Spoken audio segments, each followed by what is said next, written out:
Salutations friends, welcome back to my channel. Today I'm reviewing Iris from Xerjoff. So if you'd like to know what I think about this fragrance, then keep watching. Now for transparency purposes, I did purchase this. This is a tester bottle, it is authentic. And even though I did purchase a tester, it still was very pricey. I think this cost me around $500. So still very expensive.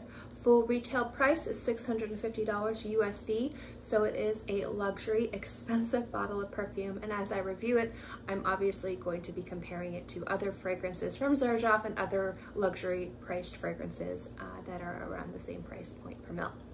So first things first, let's get into the notes, and it's really nice for them to have the notes printed back here for me. I'm very excited. And I'm gonna be breaking down these notes too. The top notes, you have a bergamot, carrot, and carnation. And I'm going to be going into carrot and carnation in depth with this review.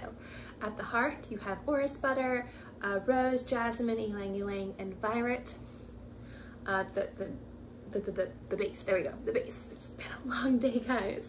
You have vetiver, cedarwood, benzoin, musks, and frankincense oil. I'm gonna put this bottle down because I have a tendency of dropping it and I do not want to break that bottle. As you can see, I'm jumbling around my words today. I'm very sorry, it's been a long day.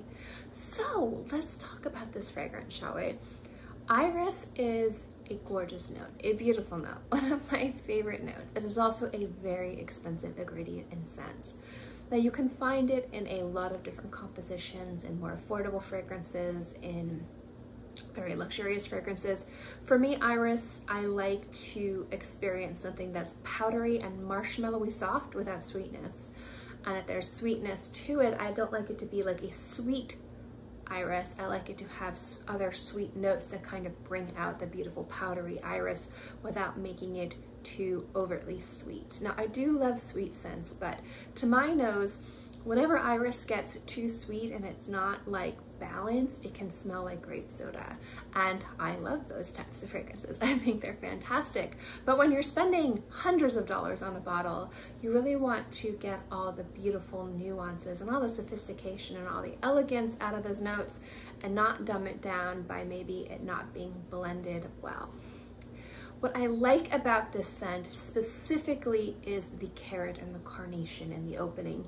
Carnation to me is a beautiful flower, but it has a bit of a spiciness to it, which I think really helps with that kind of like warm, creamy bergamot, work with the iris and tone down any sweetness that it has. But you want a little bit of sweetness with the iris because I think that adds a lot of beauty to the scent, a lot of softness and femininity. But with the carrot, it's that kind of like vegetal, like beta carotene sweetness. Doesn't overtly run away with this like grape soda vibe. It really tones it down and balances everything out.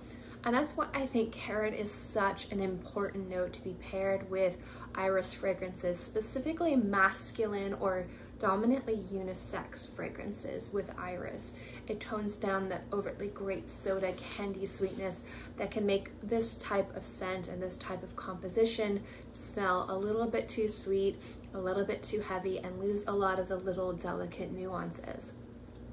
The vetiver in this fragrance isn't crazy wild either.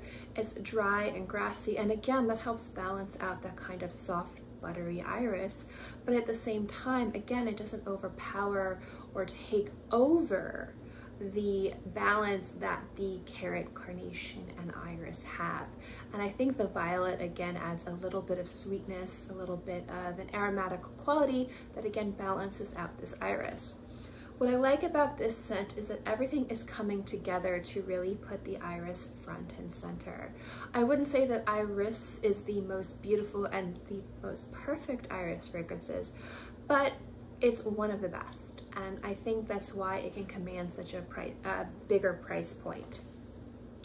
In the past, a lot of people have definitely had more issue with iris. A lot of people think it smells kind of like old makeup. A lot of people think that it can be too powdery, too sweet, too overpowering, so to say. And I think that as time's gone by, people have really learned to utilize iris in a way where it's a dominant presence in a scent, and still kind of bringing out all of its beauty and toning down all of its negative attributes that people tend to not like in those scents. I look down, I keep looking at this bottle because it's so pretty. I'm like a goldfish. I'm distracted by sparkly things. Anyway, so I don't want to talk too long about this scent because I've already kind of talked about the notes, but I really want to cement the importance of carrots in iris.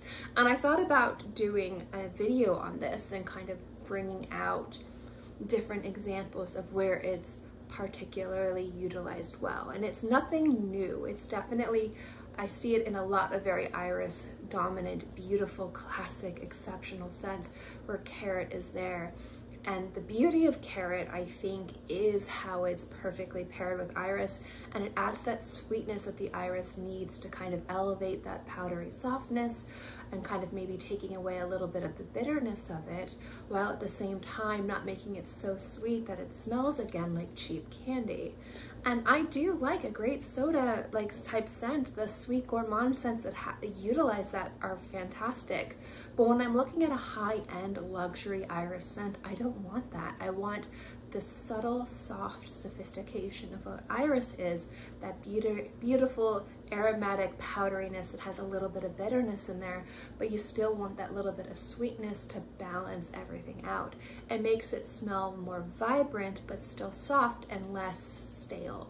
And I love that this fragrance brings out all the beauty that iris is known for and some of its little challenging qualities, but the balance of all the other notes, specifically the carrot and the carnation, in my opinion, really create a subtle, sophisticated, beautiful, unisex, borderlining masculine iris scent, which is appropriate pretty much any time, anywhere. You can't again forget the violet and the vetiver, and most definitely the frankincense, I think, gives it a little bit of a resinous smokiness, and it all comes together to be slightly balsamic too, just a touch. And that's what I like to see in fragrances like Xerjoff. Those are the types of little nuances I look for in luxury priced fragrances. I don't just look for the scent to smell good. I look for there to be little things that you can find in fragrances that you might not find in different compositions or more affordable scents. Now, that doesn't mean that affordable fragrances can't have those little nuances that come out and just kind of peek their nose out and add to an exceptional experience. And I actually think Sarah McCartney from 4160 Tuesdays London is an expert when it comes to creating really fantastically affordable fragrances that are beautiful and complex and playful and fun, but they have a lot of depth and a lot of just knowledge and experience goes into creating her beautiful creations. But what I love about Xerjoff is every single scent has that, and that's what I look for in expensive fragrances. I don't so much look for ingenuity, I look more for quality of craftsmanship, and a lot of that has to do with crafting a beautiful formula. And I think with iris, they found a beautiful mix. They found this iris, this beautiful note, and are really celebrating it in its truest form. It's using all the right notes to come together to really elevate and shine a light on this beautiful note, while at the same time they have their own part to play in the background, and they kind of peek out from time to time to remind you that they're there. That subtleness, those little nuances that come out, that layering of notes that's done expertly and perfectly, that's what I look for in luxury scents. That's what I look for when justifying spending hundreds of dollars on a bottle. And I've been very happy with iris. Now, I sampled this one very much a lot for a few years, and I have to say that this is one of the more sweeter iris fragrances out there without borderline on being candy. I do like some of the more cooler iris scents. A little bit more bitter iris fragrances are really nice too. But this one specifically has a softness to it, which doesn't tone down the iris. It just kind of makes it a little bit more wearable, and that's why I think it's really beautiful. It's a gorgeous blend of everything you're looking for in an iris scent done beautifully. Everyone's gonna ask, $650 bottle perfume, how does it perform? Well, it has pretty good performance, actually. I wouldn't say that this is a particularly loud or beastly fragrance. It's not designed to be a loud or beastly fragrance, but it does have a presence to it. So I would say its projection is about fingertips, moderate to mild in the first few hours, and it has a very soft sillage. So it leaves a little bit of a wisp behind you, but it doesn't stay too long. So if you're looking for a fragrance that's really going to command attention, Iris isn't going to be it. In regards to longevity, how long it lasts on the skin, do remember I live in humid climate. I live in northern Florida, and when I first started testing this fragrance, I was using it and wearing it in Fort Lauderdale, which is more of like a tropical environment. So my longevity is shorter than it would perform in colder, drier climates. However, I do get really nice longevity with this fragrance. I get about 6 to 8 hours on my skin. However, the first 2 hours is when it's projecting the most, and then it becomes a subtle skin scent. You can still smell it if I was having an intimate conversation, like say you were standing really close to me, maybe social distance, like before, you know, the issue that shall not be named happened. So be able to smell it and experience it, but it's not going to be as loud as it was the first 2 hours, which again wasn't too loud. It was just fingertips. I'd say like 3 to 4 feet. So when it comes down to the experience of Iris, do I think it's worth it?